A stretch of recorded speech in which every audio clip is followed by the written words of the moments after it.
అంటే దోస్తులంటే ఎట్లుండాలంటే, మేము బాగా తిరుగులాడతాం. దాంట్లో నో అబ్జెక్షన్. కానీ తిరుగులాడతాం, తింటాం, క్లాసులు బంక్ చేసి ఎగరగొడతాం కాలేజెస్. అది చెప్పకూడదింక. అదొక లెవెల్ ఆఫ్ వేరే విధంగా ఉంటది. ఫ్రెండ్స్‌తో బయటికెళ్దామన్నా, ఒకనిది బర్త్‌డే జరుపుకుందామన్నా, "అరేయ్! రండిరా ఇక్కడున్నాం రా" అని అందరిని పిలవడం.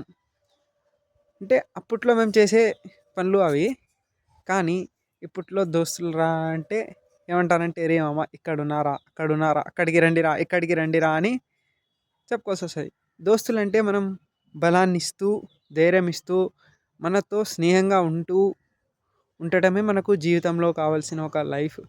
కానీ ఏంట్రా బాబు వీడిలా చెప్తున్నాడనుకుంటున్నారా? అంటే నేను ఈరోజు చెప్పడమే స్నేహితుల గురించి. అంటే వాళ్ళుంటే బలం ఉంటది. దోస్తులు లెక్క ఉంటాం, తిరుగులాడతాం, అన్నీ చేస్తాం. కానీ ఆపదొస్తే అడ్డంగా నిలిపేస్తాం. అంటే ఇట్లాంటి కుళ్ళు డైలాగ్‌లు మళ్ళా నవ్వకండే. ఇది వీడియో మాత్రమే.